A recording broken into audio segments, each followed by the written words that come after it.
Welcome. Thanks for joining us. I'm Andrea Hill, CEO of Hill Management Group and the Works brands, and I'm joined by my friend and frequent collaborator, Tanya Nisguretsky, who is the CEO and founder of VDB, Virtual Diamond Boutique. And we are having a series of, we're always having this conversation, and so we decided to have this conversation with you about the state of the jewelry industry, where we've been, what's been happening leading up to COVID, how COVID is affecting us as an industry, and what things are likely to look at like, particularly as it comes to buying and selling in this new reality that we are finding ourselves in. So that's what we're doing. And say hi, Tanya, because I just did all the talking. Hi, Andrea. Thank you so much for the intro. We're very excited to be here with you and to do these 3 episodes and hope you'll get some good value out of it. For our first episode, we want to talk about how things are changing because it's important to understand where we are and how we got here before we talk about what we can do to maximize the benefits of the upcoming periods. So right now, we're going to talk about the fact that we've got aging sales forces and security concerns, and trade shows aren't happening, at least not live ones, and stores are still going through rolling, or economies still going through rolling lockdowns. And the pandemic isn't over. We've still got time to go in the pandemic. So, how were things changing before we got into this pandemic? And how are they changing because of this pandemic? Because those two things are related. So we're going to start by talking about what was changing in the jewelry industry before we got to this point. Tanya, why don't you pick it up from here and talk about all these changes, because they were really relevant to why you started your own business. Yeah, Andrea, thank you so much for the intro. My background actually happens to be in retail, so I have a firsthand experience about the way retail changed about 20 years back. Obviously, anybody who owns retail store knows the number one problem, I would say, for them is lack of foot traffic. How do you get a customer to your store? Back 20 years ago, that wasn't relevant. We didn't have a problem like that. On 47th Street, we had a ton of people walking around. They loved to shop. It was an experience. They'd walk around, they'd look around, they'd go into the store, they'd try things on. It was part of the process. It was like a thing to do. Now they, unfortunately, slowly, obviously as the internet became more widespread and people saw that there were more choices online, they started doing a lot more shopping online. And therefore, the progression of obviously the foot traffic took a hit. So people before that, now they kind of flipped it backwards, right? Before they go shopping, first they go online, they do a little shopping, and then they know where to go, and then they'll walk into your store. So obviously now with COVID, we're seeing a lot more of that because they don't have an ability to go anywhere.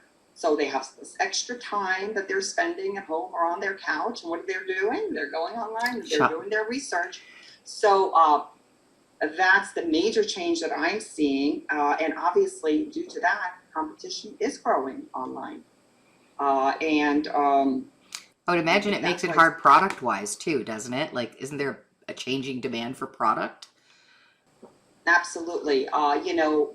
Because customers are so spoiled online to have so much inventory, right?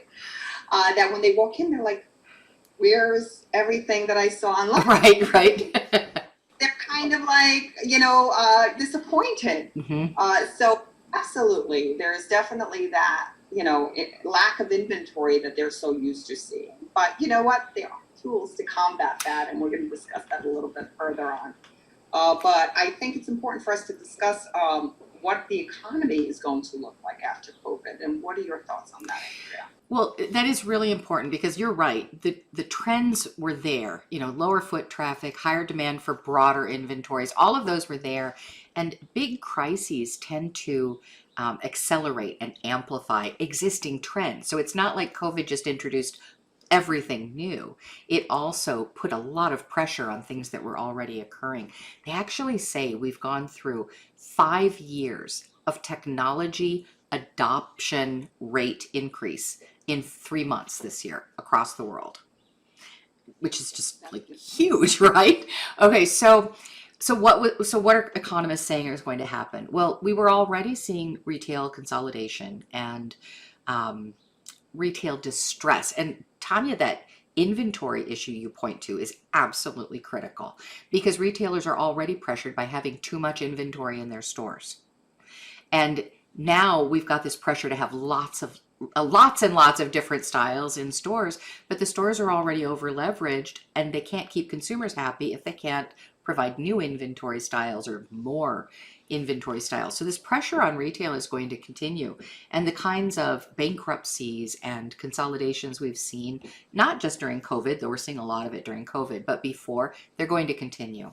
So we're going to see more industry consolidation. And more distressed retail stores and more need to find creative ways to dealing with getting inventory out there in front of consumers without everybody ending up with no cash. We got to keep the cash flowing in the industry. Economists expect that this year, we've seen some bounce back already. So restaurants are still way down. Service industries are still way down. Luxury retail is actually doing pretty well. We've got a very high savings rate with this crisis that we did not have with the last crisis. So the last worldwide recession in 2008, 9, whatever, it was a financial crisis. So the people who were the highest earners were also the hardest hit. In this crisis, it's very different. The people who are the highest earners are also the ones that are able to stay at home and keep working and keep earning a wage. So what's happened is in the more wealthy end of the economy, people are still making money. Many of them are earning premiums because they're essential workers, like in our medical field. Those people are being paid premiums. So our highest earners are still making money, some of them making premiums. They're not going out. They're not at the gym. They're not at the restaurants. They're not on vacation. They are saving. And so we're seeing that money convert into luxury goods sales. So we are going to see some bounce back this year, and we've already seen some. We expect that by the end of this year, we'll have reduced the drop in the economy to maybe a 6% loss for the year versus the 15 to 20% loss it was looking like in April and May. But it's still a loss. So next year, the anticipation is that the growth rate will be about somewhere, we're talking economists, they all disagree, but it all seems to be concentrated in thinking we're going to grow anywhere from 1.8% next year to 3.5% next year. Well, that's exciting. That's growth.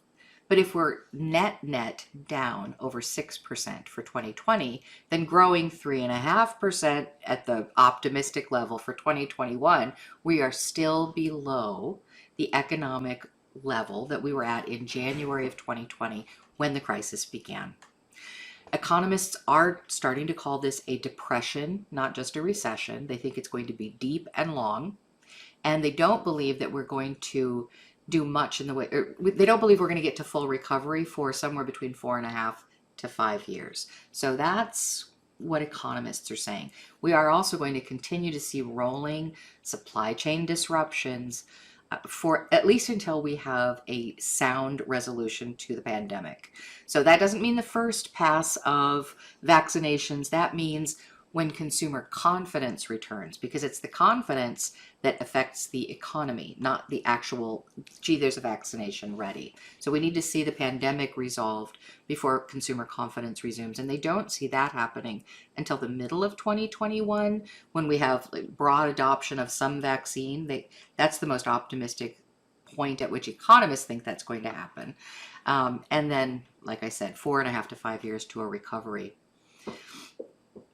There are also some gold implications and metals implications, all of this, which I'm just going to touch on because I don't think we don't have time to dig into all of it, but it's important to remember that the gold buying that sustained the industry in the last recession, it's not going to look the same way this time. We hear a lot of retailers saying, okay, I'll just go back into full-on buy gold mode and it'll get me through this time like it got me through the last time. It won't. We want to caution retailers not to depend on gold buying as your savior this time. When the 2007, 8, 9, nobody really agrees on what the dates were of that thing, but when the last recession hit, consumers had a wealth of what we call consumer gold in their jewelry boxes. stuff they had never cashed in.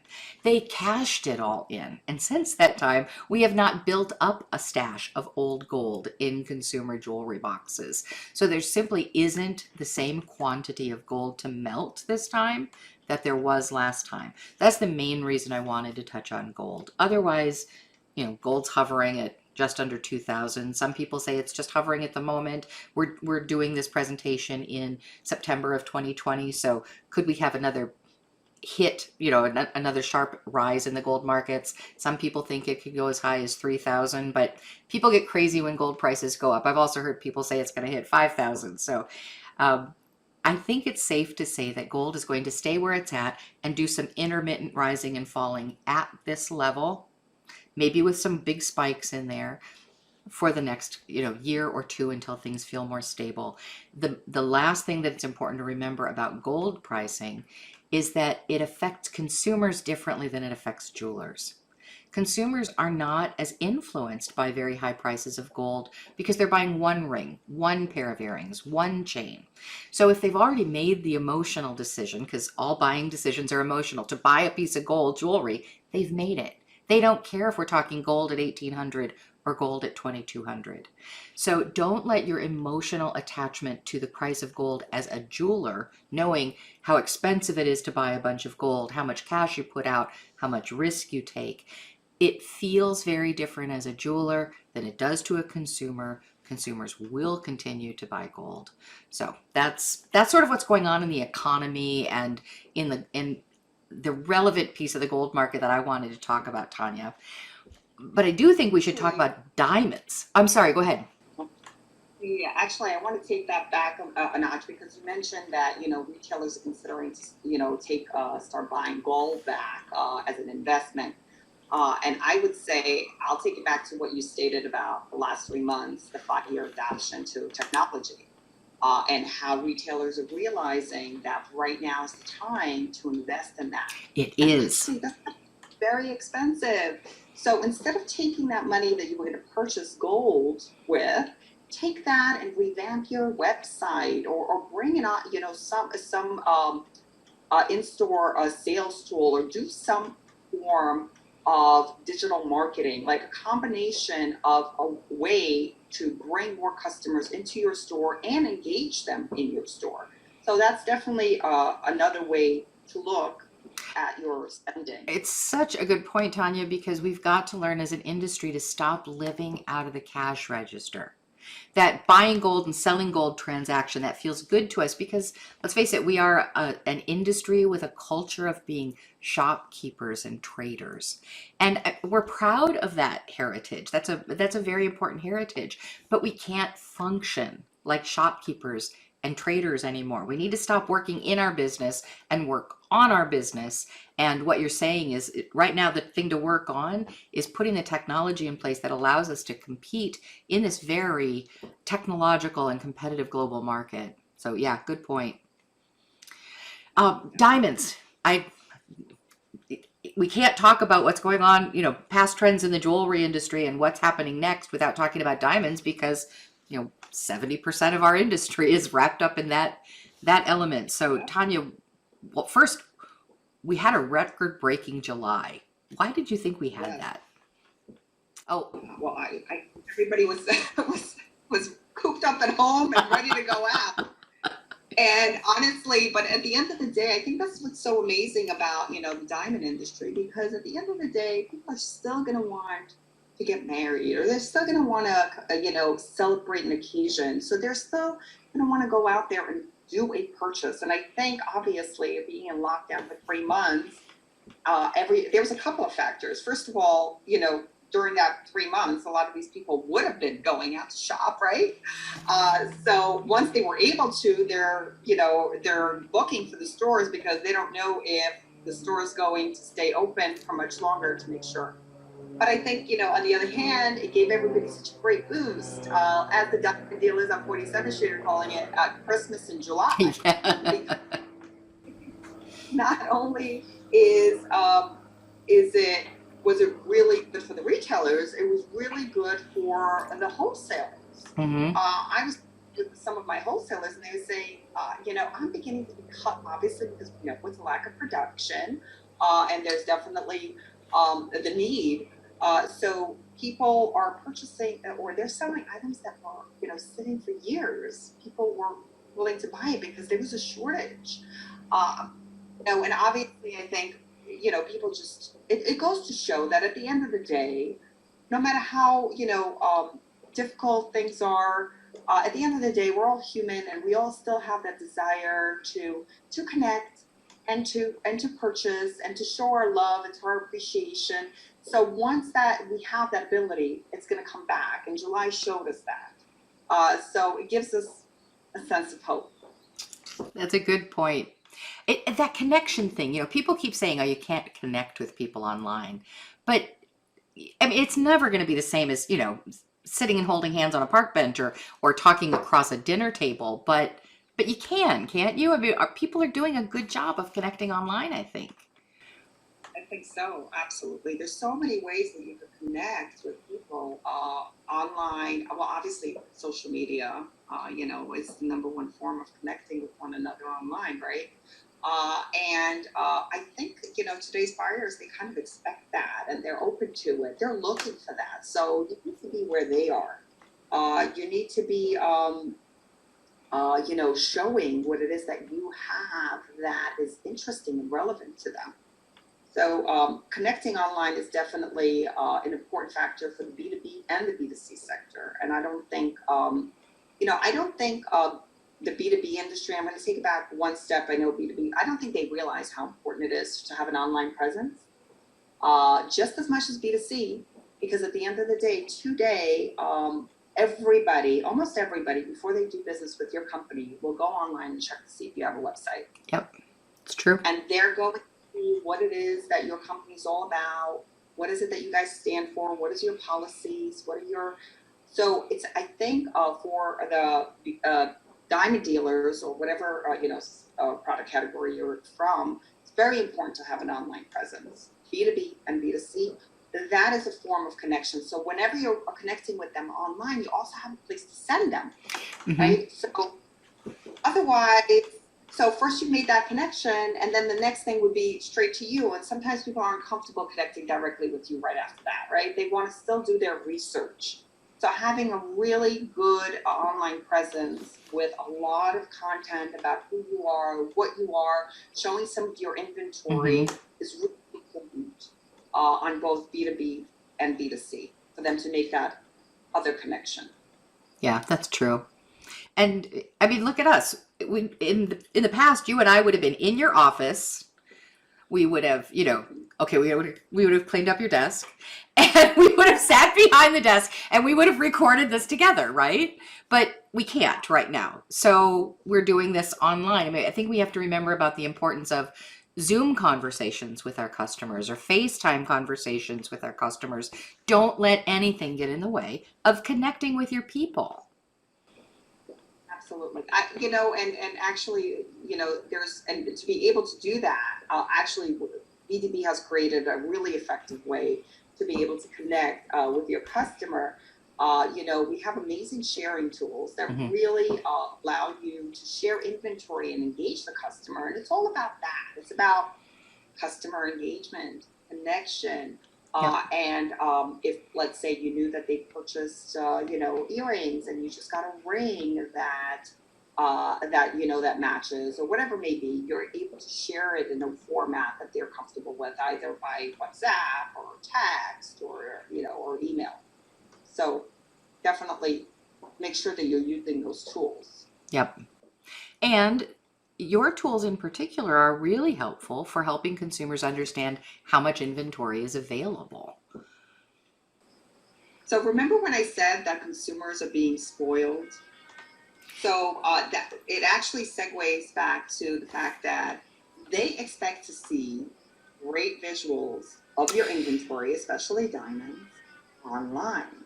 So it's super important to have a diamond search with great pictures and videos, engages the customer and makes them realize that, this is a retailer that has inventory. Yep. Okay. retailer that would want to connect with, because I can see that they have the kind of items that I want. Now, there are plenty of people who will obviously buy online and they're purchasing from, the e-tailers, but there are many people that just want to shop from their local jewelry store, but they want to know that this jewelry store understands them and speaks their language. Yep. So make sure that you do have rich, beautiful visuals on your site, through either an integration or, it could be built within your site. There's a lot of options available for that. And because retailers really need to have more stock available to them inside and outside of the store, because that's what customers are asking for. Yeah, because the consumers are definitely demonstrating they don't have to be able to pick it up and take it home when they come into the store. They just need to know that the options are available to them, because you're going to do a lot of other stuff for them when they get to the store anyway. There's sizing and there's mountings, and so it's not like they're going to look online and come in and say, where's that diamond? They just want to know that that diamond or a diamond like it, that you have all the options that the big e-tailers look like they have, right? 100%. And actually, there's so many ways for you to be able to engage the customer in your store with a sales tool, that allows you to make sure that you're qualifying, educating, and not losing that customer when they actually do walk into your store and you don't have the item. And that what you're saying is something I was thinking about when you were talking just a minute ago, because you were saying that the consumer needs that experience of shopping. Well, some people, when they're buying a diamond, they just want the prettiest diamond they can find. So they're going to look at the pictures. They need the pictures to say, is this pretty? Is that pretty? What is pretty going to be? And then some people, they need to do all the technical 4Cs, what's in the certificate, what's the color grade. They've done the research about diamonds. They think it's fun, and they want to be able to dig in there and use like a search tool to look for things with particular characteristics. So what shopping means is different to different people, and you need to make sure it's available and fun for all of them. It needs to be fun. Yeah, I have to say, one thing that drives me crazy when it comes to retailers is that they say, when it comes to certain things, we don't sell this way. And I'm like, really? But your customers are buying this way. So, so who's it about? Right. to sell this way. That's right, because consumers want to buy this way. I mean, that's how they want to buy. So you don't, but it's okay. I think, slowly but surely we're catching on. Well, and sometimes we cling to something we know because that's our comfort zone. These are uncomfortable times. Things are changing. And so we have to sort of dig a little deeper in ourselves and recognize that it's never too late to learn new things. And that once we've gotten past the fear of learning it, it's fun for us too. Absolutely. So I would say probably just be open-minded and learn and experience new ways of buying and selling. That's really the only way you're going to stay relevant and adaptable during this time. Things are changing so rapidly, you just can't afford to wait. That is a really good point. We can't afford to wait. We need to dig in. A couple last thoughts from each of us on how things are changing. Do be conscious of the fact that the security risks to the industry will be high until the social, economic, health crisis passes. Anytime there's a crisis of this proportion, material theft goes up. Uncertainty makes people take more personal risks. So people who are already inclined toward material theft are taking more risks. Economic uncertainty makes people do desperate things. So we'll continue to see more risk. And this is important because as retailers are moving more toward online selling, but things like curbside pickup or pickup in store, you need to make sure that your operations are in line to make sure that you're doing those new forms of delivery safely. You need to make sure you've got the right web tools in place so that you're collecting credit card information correctly and safely, so you're not at risk of credit card theft. Some people are afraid that any online transaction opens them up to too much risk. That's not true. There are safe ways to do all of this, but don't just be taking a credit card number over the phone to from an unknown entity and then running your precious, cargo out to their car and delivering it through the window. That's not the safe choice. So you need to be making smart security choices with the way you collect payments and the way that you deliver inventory. And the other thing that we need to be protecting is those supply chain relationships up and down the supply chain. Everybody's got some struggles, and if we're working closely together, then the industry is going to be much healthier than if everybody's trying to push the problems to some other point in the supply chain. So those are our little like safety, security, protect these relationships points that we wanted to make. And then no, I think we're thinking the same thing. I was talking about relationships, and I know that's where you're going next because that's where you always go. It's really about understanding where, just being flexible. I mean, if you've had a relationship with a supplier or a retailer, whatever it may be, for 5, 10, 15 years, just be understanding and flexible of what's happening and, work on, maybe giving better terms or different, products or pricing, whatever it may be, to support one another, because we're all going through this together. So the best way we can support each other, we'll all get through it, and, bigger and stronger. This form of communication, by the way, is not going away, right? No. I think, to connect with one another in the way we are connecting, like through Zoom or whatever it may be, that's going to stay, right? Right. It's not. Used to it. We kind of got used to it, and I kind of like it because honestly, for us, I'll be honest, this has been amazing. We've been preaching technology for the last 5 years. VDB is 5 years old, by the way. Congratulations. As of around this time. And we've seen a tremendous progression in the last 3 months, like you said. Adaptation. Those that said to us, oh, we need another year, would call us up now and say, okay, we're ready, because they realize this is the time. So this whole new form of communicating online, digitally, all of that, B2B and B2C is here, and it's here to stay. So really invest in that, improve on that, see how you could have more engaging forms of communication. Actually, obviously, people are doing, they're doing on social, they're doing different trunk shows, or different elements of it. We, created VDB Expo, which is a form of connecting and communicating, which is, we're doing with IGI and EWC, the second trade show with them. But, people have used this concept and can use this concept on a B2C level as well. So taking the elements of information, search of inventory, and communication, and putting it all together gives you the best form of connecting with one another in this new world.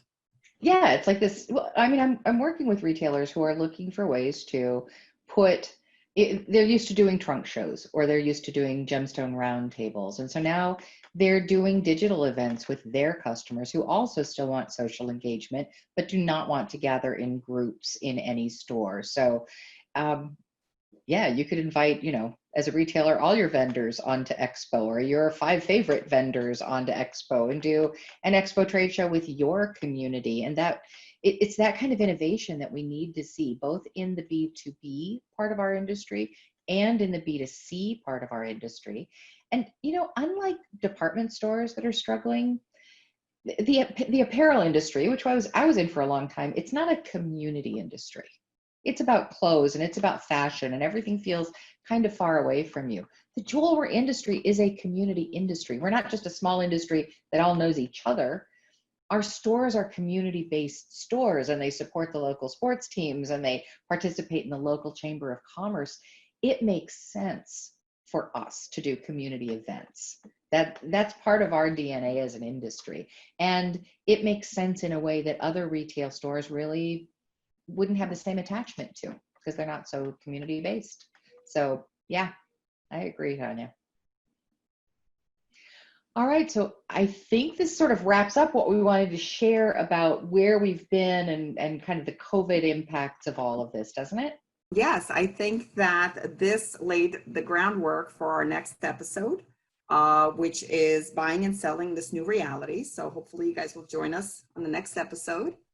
And the other one, which is going to be tools for success, where we're going to get really tactical on you. All right. Well, thank you All for right. joining. See you later. Bye-bye.